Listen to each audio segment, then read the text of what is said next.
నాగర్ కర్నూలు జిల్లా కేంద్రంలో ప్రైవేట్ పాఠశాలలో శ్రీ చైతన్య పాఠశాలలో పుస్తకాలు అమ్ముతున్నారంటూ డీఈఓకి ఫిర్యాదు చేసిన తెలంగాణ విద్యార్థి పరిషత్ నాయకులు. డీఈఓ రమేష్ మాట్లాడుతూ ఫిర్యాదు అందిన వెంటనే విచారణకై ఎంఈఓకి పంపించామని, పాఠశాలలో అలాంటి యాక్టివిటీస్ కనిపించలేదని, పాఠశాల పేరుతో బయట రూమ్ కిరాయి తీసుకుని అందులో మొత్తం పెట్టి బుక్స్ అమ్ముతున్నారని తెలియడంతో అక్కడికి వెళ్లి చూడగా బుక్స్ ఉన్నాయని, కానీ అక్కడ ఎవరూ లేకపోవడంతో రూమ్ సీజ్ చేయడం జరిగిందని తెలిపారు. ప్రజలకు ఇబ్బంది కలిగిస్తుందని చెప్పేసి మాకు ఇన్ఫర్మేషన్ రావడం జరిగింది.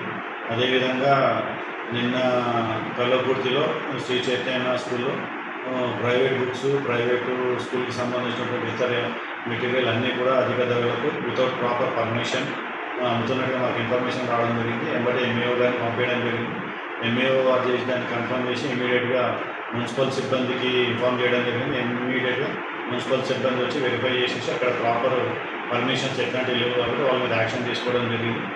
అదేవిధంగా ఈరోజు కూడా నాగర్ కర్నూలు లోకల్ శ్రీ చైతన్య స్కూల్లో కూడా అట్లాంటివి జరుగుతున్నాయని చెప్పి మాకు ఇమీడియట్ ఇన్ఫర్మేషన్ రావడం జరిగింది. ఇమీడియట్గా కన్సర్న్ ఎంఈఓ గారిని అక్కడ పంపించేసి ఎంక్వైరీ కండక్ట్ చేయమని చెప్పాను. ఆ ఎంఈఓ ఇచ్చిన రిపోర్ట్ బేసిస్ ప్రకారంగా అక్కడ కూడా ఎట్లాంటి వితౌట్ పర్మిషన్ ఎట్లాంటి యాక్టివిటీస్ టేకప్ చేసినా కూడా ఆ స్కూల్ మీద కూడా ఖచ్చితంగా యాక్షన్ తీసుకోవడం జరుగుతుంది. అదేవిధంగా ఆల్ ప్రైవేట్ స్కూల్స్లలో కూడా గవర్నమెంట్ స్పెసిఫిక్గా నామ్స్ అన్నీ ఇవ్వడం జరిగింది. ఆ నామ్స్కి విరుద్ధంగా ఇక్కడ ఎట్లాంటి చర్యలు చేపట్టినా వాటి రికగ్నిషన్ రద్దు చేయడం కూడా మేము ఎంపీ ఖచ్చితంగా వాళ్ళ మీద సివియర్ యాక్షన్ తీసుకుంటాం.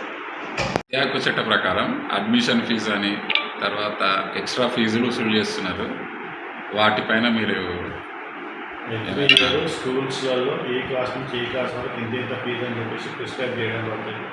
ఎవ్రీ ఇయర్ స్కూల్ మళ్ళీ కొత్తగా స్టార్ట్ అయినప్పుడు ఆ స్కూల్లో వర్క్ చేస్తున్నటువంటి పేరెంట్ టీచర్స్ కమిటీ, అక్కడ ఉన్నటువంటి కమిటీ వాళ్ళందరూ కూర్చొని మళ్ళీ లాస్ట్ ఇయర్ ఎంత ఫీజు ఉంది, మళ్ళీ ఈ ఇయర్ ఎంత ఫీజు పెంచాలి అనేది తీర్మానం చేసేసి ఆ తీర్మానం చేసిన రేట్స్ ప్రకారంగానే ఫీజు కలెక్ట్ చేయాలి తప్పించి దానికంటే ఎక్కువ తీసుకోవడానికి మాత్రం ఎక్కడో చూడలేదు.